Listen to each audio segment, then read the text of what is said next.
melewati segala sesuatunya dengan sia-sia. Karena hanya firman yang selalu berhasil mengerjakan apa yang Tuhan mau. Dan hidup kami yang kami hidupi bukan tentang kami lagi, melainkan tentang Kristus yang hidup di dalam setiap kami.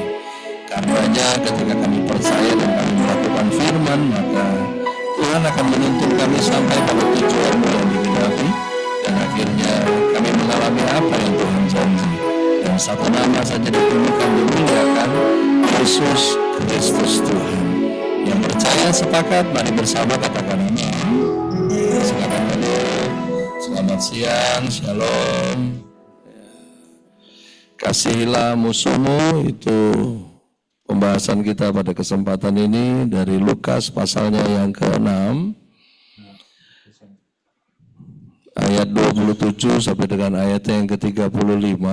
Di next saja, ayatnya ada di sana. Ya, kita hemat waktu jadi nggak perlu buka ayatnya di handphone. Kita baca bersama-sama 1, 2, 3. Tetapi kepada kamu yang mendengarkan aku berkata, kasihilah musuhmu, berbuatlah baik kepada orang yang membenci kamu, mintalah berkat bagi orang yang mengutuk kamu, berdoalah bagi orang yang mencaci kamu. Barang siapa menampar pipimu yang satu, berikanlah juga kepadanya pipimu yang lain, dan barang siapa mengambil jubahmu, biarkan juga ia mengambil bajumu. Berilah kepada setiap orang yang meminta kepadamu, dan janganlah meminta kembali kepada orang yang mengambil kepunyaanmu. Dan sebagaimana kamu kehendaki supaya orang perbuat kepadamu, perbuatlah juga demikian kepada mereka. Kita lanjutkan. Dan jikalau kamu mengasihi orang yang mengasihi kamu, apakah jasamu? Karena orang-orang berdosa pun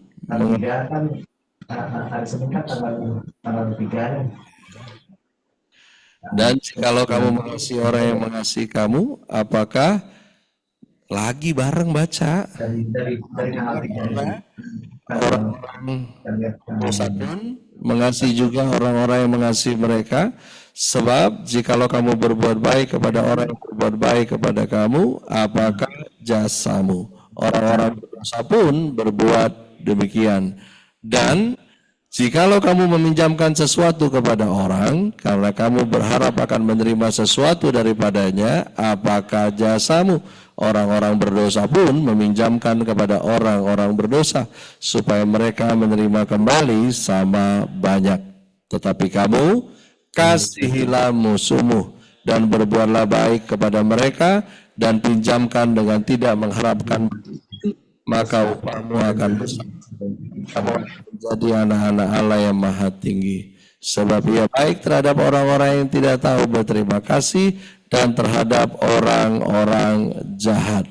Saya sampaikan lebih dahulu informasi sehubungan dengan latar belakang teks yang ada. Konteksnya adalah pada masa itu yang tersisa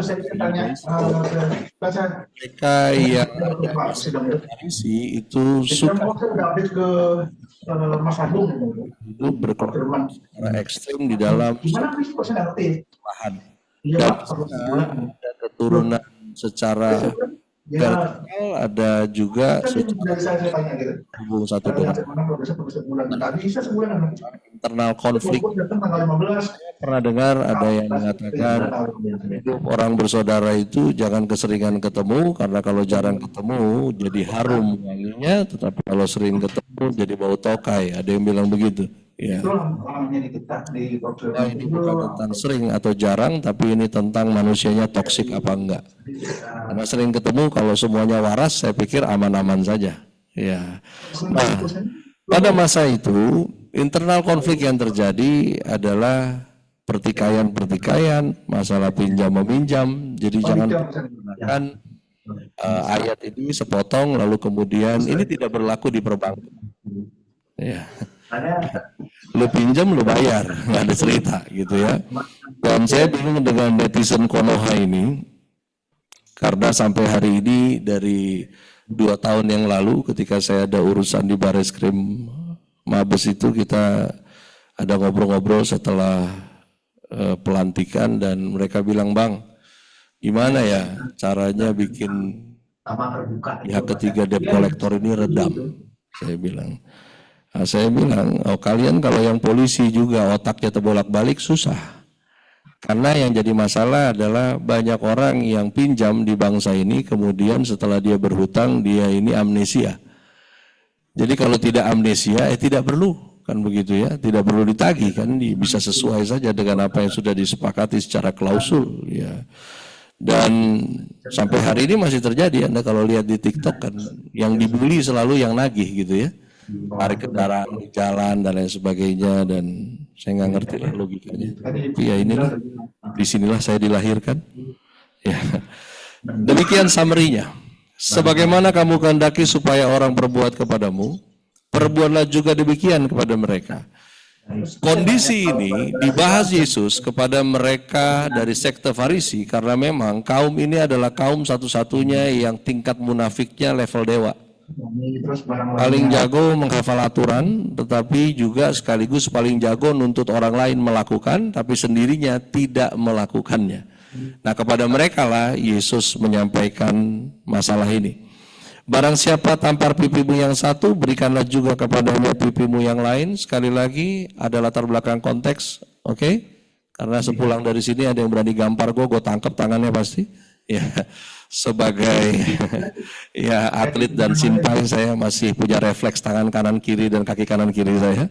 Lalu kemudian barang siapa yang mengambil jubahmu, biarkan juga ia mengambil bajumu, dan janganlah meminta kembali kepada orang yang mengambil kepunyaanmu. Saya sudah sampaikan latar belakangnya. Dan memang secara circle di dalam keluarga besar, orang-orang yang sekaligus satu hal, dia satu darah dengan Anda, satu bloodline, tapi kelakuan bisa beda-beda kan? Ya, yang kurang ajar selalu ada gitu loh. Nah, kepada mereka-mereka inilah Yesus menyampaikan pesannya. Dikatakan begini, orang berdosa itu mengasihi orang yang mengasihi mereka. Sekali lagi, sekte yang Yesus bahas ini adalah mereka yang juga sudah mengikuti baptisan Yohanes Pembaptis. Nanti kita lihat di mana ini letaknya. Jikalau kamu mengasihi orang yang mengasihi kamu, apakah jasamu? 3 kali Yesus ulang tentang apakah jasamu. Di sana Yesus bilang gini, orang berdosa juga mengasihi orang yang mengasihi mereka. Kalau kamu berbuat baik pada orang yang berbuat kepada kamu, orang berdosa juga berbuat demikian. Jikalau kamu meminjamkan sesuatu kepada orang karena kamu berharap akan menerima sesuatu daripadanya, itu namanya personal branding, kan begitu ya. Apakah jasamu? Orang-orang berdosa pun meminjamkan kepada orang-orang berdosa supaya mereka menerima kembali sama banyak. Siapa orang berdosa di ruangan ini? Cilaka kau. Karena sebetulnya Anda dan saya bukan orang berdosa, tapi orang yang sudah diampuni. Paham sampai di situ? Yesus mau bilang begini, harusnya kamu berbeda dari orang-orang yang sudah diampuni. Mereka yang belum diampuni, mereka akan lakukan hal-hal yang demikian. Mereka akan baik terhadap orang yang baik kepada mereka. Mereka akan mengasihi kepada orang yang mengasihi mereka. Mereka akan lakukan tindakan-tindakan pinjaman dan lain sebagainya hanya untuk membangun sebuah kepentingannya sendiri. Mereka yang belum diampuni melakukan demikian. Harusnya Anda dan saya lebih daripada itu karena sudah diampuni. Anda dan saya kan sama-sama pendosa yang diampuni. Paham? Coba lihat dulu muka sesama pendosa yang diampuni itu. Ya. Sesama pendosa yang diampuni dilarang saling menghakimi. Nah, yang berikutnya, kepada kamu yang mendengarkan aku, Yesus bilang kasihilah musuhmu. Karena konsep daripada ibadah adalah penyembahan. Dan dalam perjalanan penyembahan, maka si penyembah makin lama akan menjadi serupa dengan pribadi yang disembah. Apapun brand Anda punya gereja, ujung dari perjalanan iman Kristen kita adalah jadi serupa seperti Kristus. Itu finalnya, betul ya? Jadi kalau Allah yang Anda dan saya sembah itu baik terhadap orang-orang yang tidak tahu berterima kasih, harusnya Anda dan saya juga demikian. Kalau Allah yang kita sembah itu baik terhadap orang-orang jahat, harusnya Anda dan saya juga demikian. Karena demikianlah pribadi yang Anda dan saya sembah. Nah, menariknya ketika Yesus katakan musuh, ini bukan tentang orang yang kamu musuhi. tapi tentang 4 tipe orang yang memperlakukan hal tersebut kepada dirimu. Yang pertama, yang disebut musuhmu adalah orang yang tidak tahu berterima kasih. Sekali lagi, bukan orang yang Anda musuhi. Tapi tipe ini, Yesus bilang itu musuhmu. Pernah ketemu orang yang nggak tahu terima kasih? Kalau kamu nggak punya, saya kirim free ongkir. Ya. Saya dari keluarga besar sampai jemaat brengsek banyak banget gitu. Ya ibadah kagak, mati minta dikuburin gitu kan. Kadang gue pengen bilang biarlah orang mati menguburkan orang mati lu situ gitu. Tapi nggak boleh begitu kan konsepnya ya. Belum lagi mereka yang mau pemberkatan nikah kayaknya baik banget gitu ya. Setelah pemberkatan nggak ada 6 bulan tiba-tiba cabut dari gereja atau pindah kemana. Kadang gue pengen batalin gitu suratnya. Cuman kan udah tercantum di Depak ya, nggak mungkin juga gitu ya. Nah, sebagaimana Paulus berpesan kepada Timotius bahwa pada hari-hari terakhir akan datang masa yang sukar.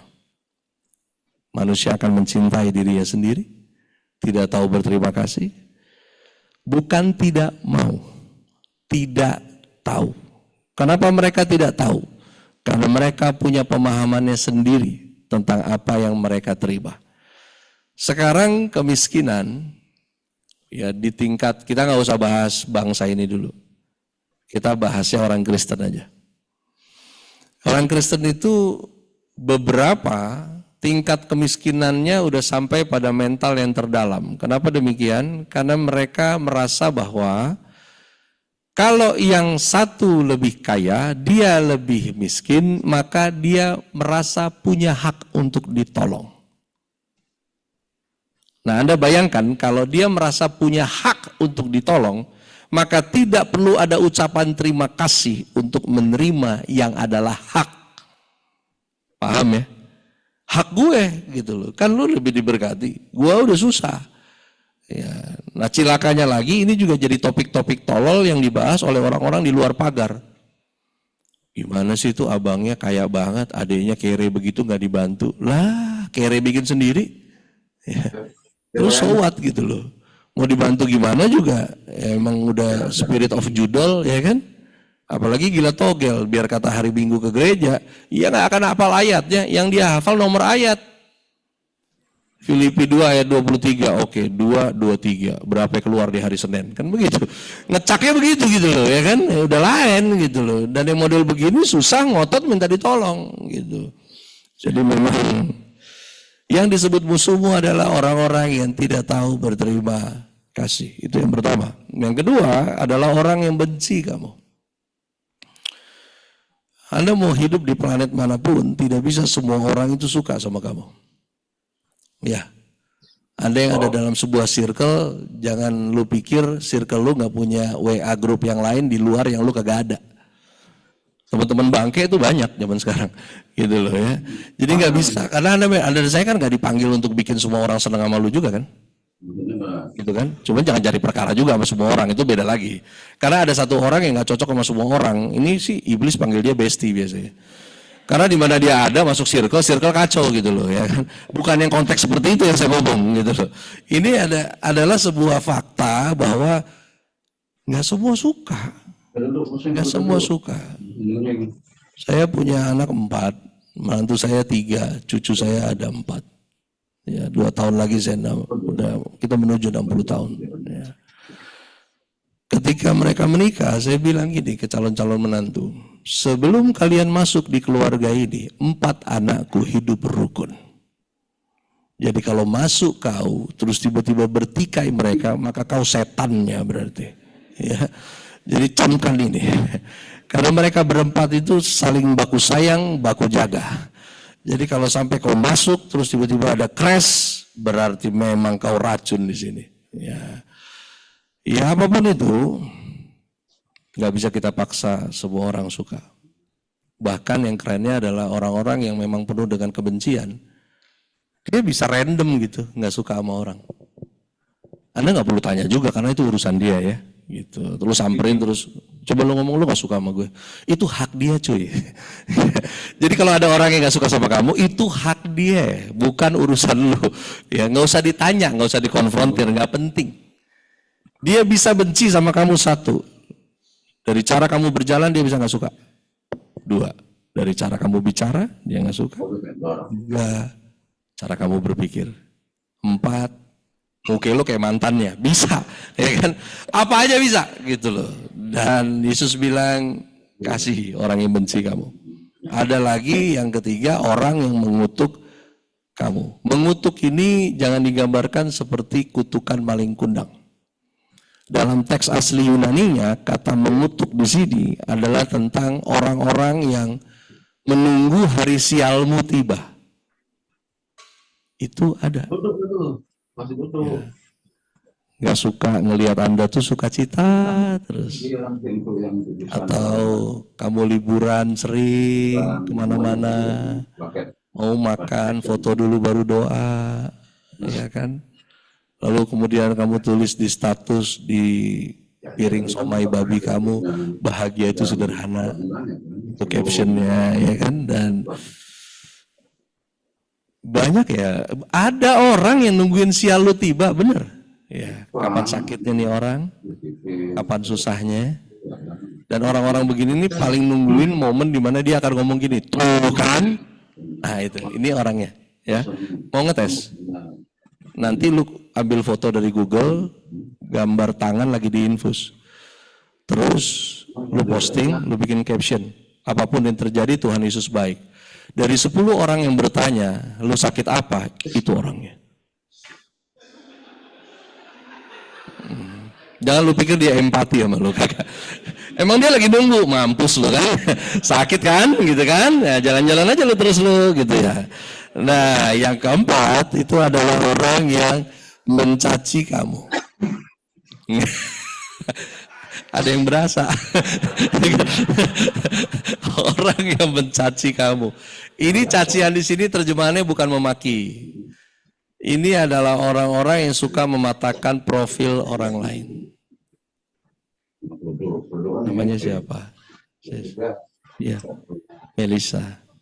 Kamu namanya? Sheila? Bu Sheila? Oke. Melisa. Sheila. Si Angel lagi di hutan nih. Ya kan? Nah gini. Ikutan kali dia nih lagi di hutan dia. Ya. Melisa, Sheila. Lagi ngomongin soal Angel. Nggak ada dia, kita omongin. Oke?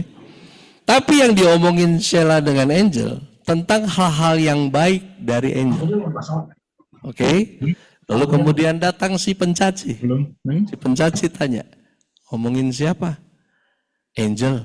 Oh, lu udah lama berdua kenal Angel? Belum sih. Oh ya udah ntar juga tahu. Ah itu dia. Itu dia kampretnya itu. Itu dia. Ah itu dia. Gitu. Itu dia. Gitu. Dia. Iya. Oh baru 10 tahun. Oh, ntar juga lu tahu. Ini dia nih. Mulutnya bisa disalib ya kan. Ya. Nah ini orang yang caci kamu. Jadi 4 ini rupanya ada di dalam klasternya orang Farisi. Ya. Bersaudara tapi baku tikam dari belakang. Ya. Dan di sana Yesus bilang, tahu kan aturannya? Tahu kan apa yang Tuhan perintah? Ya lu lakuin dong. Ya. Nah, kepada kamu yang mendengarkan aku, kasihilah musuhmu. 1, berurusan dengan orang yang tidak tahu terima kasih, jangan pernah harapkan balasan dari mereka. Karena mereka merasa itu hak mereka. Jangan harapkan balasan. Buat mereka yang benci kamu, mereka itu kehilangan dan kekurangan kebaikan dalam hidupnya. Makanya bencilah yang penuh. Apapun yang mereka lihat, mereka nggak suka. Apa yang orang lain senang, dia nggak suka. Ya. Karena itu berbuatlah baik kepada orang yang benci kamu. Karena memang mereka butuh kebaikan dalam hidupnya. Dan mungkin kamu orang yang diutus Tuhan untuk bisa impartasi kebaikan buat mereka. Ada lagi buat mereka yang menunggu hari sialmu tiba. Yesus bilang, minta blessing untuk orang-orang yang ngutuk kamu. Kenapa? Karena mereka ingin hidup yang kamu hidupi. Ya bro, buat Anda yang cowok-cowok, lu mungkin bosan sama motor yang lu pakai. Tapi gue bilang ya, banyak orang di luar sana yang pengen motor yang lu pakai. Lu bosan sama mobil yang lu pakai, banyak orang di luar sana yang pengen banget mobil yang lu pakai. Buat yang wanita yang sudah berpasangan, mungkin kamu sebel sama laki-laki kamu yang ngorok tiap malam kenceng banget kayak babi hutan. Ya. Gue mau bilang ya, laki lu banyak yang mau nonton di luar sana. Ya. Ya. Jadi maksudnya begini, jangan tukar tambah mereka dengan botol, jangan. Ya. Minta blessing untuk orang-orang yang nunggu hari sialmu tiba, karena satu hari nanti Tuhan akan bukain siapa orangnya. Dan kalau kamu tahu, jangan ajak ribut mereka. Minta blessing Tuhan turun atas mereka, karena pengen banget mereka hidup yang kayak kamu hidupin gitu loh. Di luar sana kan banyak yang tahu kamu cuman casing doang kan. Ih enak banget sih kayak gini, enak banget. Pagi berangkat kerja, yang satu yang lagi berangkat enak banget tuh dia tidur mulu ya gitu kan. Ya, macam-macam kalau Anda mau komparasi, tapi yang jelas banyak mereka yang pengen hidup yang kamu hidupi. Yang belum punya anak pengen kayak kamu anaknya banyak. Sementara kamu pusing untuk bayar anak sekolah. Ya, banyak ya. Dan berdoalah untuk orang-orang yang mematahkan profil diri kamu. Karena hanya roh Tuhan yang bisa memampukan dia dengan momentum untuk bisa kenal kamu siapa. Tapi intinya, kamu dikenal, saya nggak kenal, saya dikenal, kamu dikenal, nggak penting sih. Yang penting orang bisa kenal Tuhan lewat hidup kamu. Nah, ada dua hal kenapa Anda dan saya harus mengasihi musuh. Saya tekankan bahwa apapun yang Tuhan perintah, tidak pernah kepentingannya untuk Tuhan. Selalu kepentingannya untuk mereka yang melakukan perintahnya. Karena apa yang Tuhan perintah, Tuhan nggak pernah take it for granted dari apa yang dia perintah. Selalu buat pelaku dari apa yang Tuhan perintah, itu yang terima benefitnya. Dua hal, satu, karena upahmu besar di sorga. Begini, ini teologi untuk hal ini itu sepakat. Anda mau dari Pentakosta, dari Katolik, Anda mau dari Advent, ini sepakat nih. Ada yang namanya Bema. Pada satu hari nanti ada yang namanya Bema, pengadilan tahta Kristus. Nah momennya begini, kita sekarang di hadapan Tuhan, sekarang ini kita di bumi, kita ini sama-sama pendosa yang diampuni. Harga diri kita sama sekarang, darah Yesus. Betul ya? Anda dan saya ditebus oleh darah yang mahal. Jadi kalau mau bicara harga diri, darah Yesus. Jadi Anda dan saya orang mahal. Bisa katakan sama-sama orang mahal. Ingetin sebelahnya, kelakuan jangan murahan. Ya. Iya, Anda orang mahal gitu loh. Nah, tapi sekarang di bumi, tapi nanti dalam hidup kekal, di sana baru ada kasta itu. Ya, itu beda. Anda dan saya nanti satu dengan yang lain akan berbeda di hadapan Tuhan. Kenapa? Karena ketika hari terakhir itu tiba, ini terlepas kita bahas masa sengsara, antikris di eskatologi akan berkuasa, lepas dari itu. Yang mati dalam Kristus akan dibangkitkan. Yang masih hidup, dia akan terangkat. Nanti di atas ada dua event. Event yang pertama adalah Bema, yaitu pengadilan tahta Kristus. Bukan untuk orang Kristen diadili, bukan. Tapi untuk pembagian mahkota. Setelah pembagian mahkota, ada sesi lagi yang disebut dengan perjamuan kawin anak domba. Setelah sesi itu, baru Kristus turun, hantam ini semua antikris di masa 1000 tahun. Nah, mereka yang terima mahkota, ini adalah tentang status siapa Anda nanti di dalam kehidupan kekal. Lalu kok bisa? Ya memang begitu kebenarannya menyatakan. Makanya Yesus kesana kan untuk sediakan Anda dan saya tempat. Hidup kekal itu ada hidup sosial nanti Bapak Ibu. Kamu jangan percaya kalau ada WL yang bilang, ayo nyanyinya yang semangat karena di sorga nanti kita hanya akan memuji dan menyembah Tuhan. Bohong, itu sorga LC karaoke. Lu gila aja diselamatkan untuk hidup kekal terus isinya cuma nyanyi doang. Ngapain? Ya, ada kehidupan di sana gitu. Nah, namun mereka yang terima mahkota itu ada 5 jenis. Iya kayaknya. Ada yang bisa dapat 5-5-nya, ada yang dapat 4, ada yang dapat 3, ada yang dapat 2, ada yang dapat 1, ada yang selamat tanpa menerima mahkota. Ada. Apakah yang dapat 5 bisa ngebully yang lain? Enggak, itu konsepnya. Tapi mereka yang enggak dapat, kalau saya enggak siap saya untuk tidak dapat mahkota itu. Kenapa? Karena pasti saya akan hidup dalam kekekalan dengan penyesalan. Kau tahu kenapa? Karena upah itu kau terima lewat 4 orang brengsek di dunia ini. Bisa tangkap pesannya? Ya. Jadi lewat 4 jenis ini, salah satu tools untuk Anda berkesempatan untuk terima upahmu. Karena ketika kamu respon mereka dengan caranya Tuhan, Anda tercatat untuk poin mahkota itu. Yang kedua, karena secara iman hari ini kita menyebut diri anak Allah. Tapi ketika hari terakhir itu tiba, di sanalah roh Tuhan akan bersaksi apakah Anda dan saya mirip apa enggak. Dalam bahasa hukum, sekarang secara yuridis kita anak Allah. Tapi secara de facto kita belum anak Allah. Nanti ketika hari terakhir itu tiba, menjadi serupa seperti Kristus, bukan sekedar tentang Anda baca Alkitab, tapi tentang bagaimana Anda melakukan yang Tuhan perintah, berurusan dengan situasi yang tidak memungkinkan, orang-orang brengsek di sekitar Anda. Jadi mulai sekarang, berterima kasihlah kepada Tuhan lewat orang-orang yang kurang ajar ini.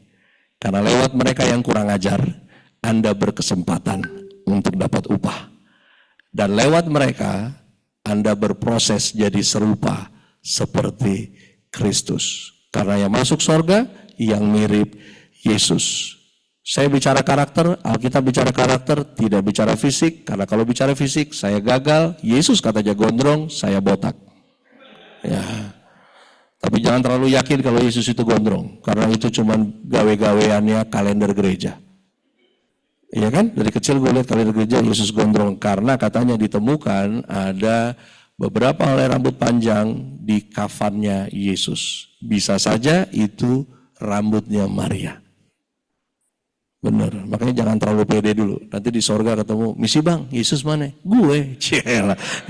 Enggak begitu, mari kita berdoa. Terima kasih Tuhan Yesus, sampai di sini hamba mau berhenti berbicara dan kiranya Roh Kudus memampukan kami menangkap pesan ini secara utuh. Bahwa kami dari sudut pandang-Mu, ketika kami terikat dengan firman-Mu, maka kami terikat dengan pribadi-Mu. Dan bukakan mata roh kami untuk kami boleh melihat jalan-jalan Tuhan lebih jelas di hadapan kami, dan kepenuhan Kristus itu boleh terjadi dalam diri kami masing-masing. Di dalam nama Yesus Kristus Tuhan yang mau mengasihi musuh, mari bersama katakan amin. Beri tepuk tangan buat Tuhan Yesus. Terima kasih kepada Bapak Pendeta yang sudah menyampaikan firman Tuhan. Firman Tuhan sungguh menampar saya hari ini. Karena empat itu, karena saya tipikalnya sumbu pendek, jadi kalau ketemu orang-orang yang logika kerjanya tidak bisa saya terima, saya langsung gitu. Jadi hari ini sungguh firman ini buat saya. Ada beberapa pengumuman.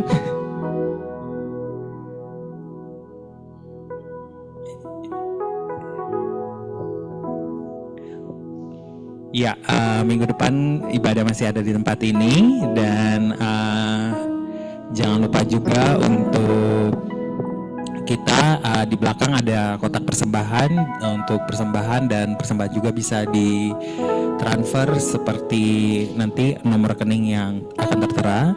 Dan jangan lupa juga siapa yang mau melayani untuk ibadah di tempat ini boleh menghubungi Ibu Yunita. Untuk yang mau jadi singer, WL, mau jadi usher, pemain musik, atau siapapun.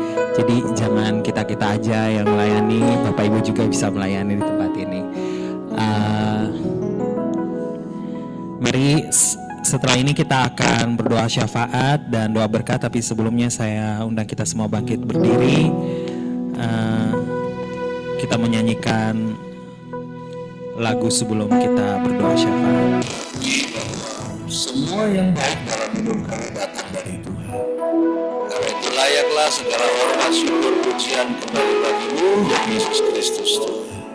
Kami sepakat bersyafaat kiranya senantiasa di dalam takut akan Tuhan, mengerjakan apa yang Tuhan sudah percayakan dalam hidupnya. Kami berdoa juga untuk Raja Wali Group, di semua holding perusahaan di bawahnya, para pemimpin, pembuat keputusan, jajaran manajemen, staf, semua yang bekerja bersinergi, terutama anak-anak Tuhan yang bekerja di sini. Kiranya kami boleh jadi wakil berkat Tuhan dari pekerjaan yang kami lakukan, sehingga terangnya bisa kelihatan dan hidup kami bisa terasa oleh banyak orang. Kami berdoa untuk setiap proses pemasaran dari hotel, residence di St. Regis, Raja Wali Place Office Tower. Kami percaya bahwa apa yang sudah dimulai dengan nama Tuhan semua akan berjalan dan semua akan jadi baik. Kami berdoa untuk PDRG, dari semua yang berjalan sampai hari ini. Tuhan, ini mesbah-Mu yang kami pelihara. Buat teman-teman yang sudah menjaga terus mesbah ini, para pengurus, percayalah bahwa tidak pernah sia-sia upayamu bersekutu dengan Tuhan. Karena siapa yang memelihara mesbah Tuhan, maka hidupnya pasti terpelihara. Pulih. Kami berdoa buat kota kami Jakarta, diberkati Tuhan pemimpin kota, diberkati Tuhanlah pemimpin bangsa. Shalom Tuhan turun untuk Indonesia. Akhirnya buat kita sekalian, arahkan hatimu kepada Tuhan. Relakan dua tanganmu terangkat dan terimalah berkat Tuhan. Bangsa yang terpilih, imamat yang rajani, bangsa yang kudus, umat kepunyaan Allah. Tuhan memberkati engkau dan melindungi engkau. Tuhan menyinarimu dengan wajahnya, memberi engkau kasih karunia. Tuhan menghadapkan wajahnya kepadamu, memberi engkau damai sejahtera. Kiranya kasih setia dari Allah Bapa, penyertaan dari Tuhan Yesus Kristus, persekutuan di dalam Roh Kudus menyertai kamu sekalian saat ini sampai Kristus datang kali yang kedua, bahkan sampai selama-lamanya. Amin.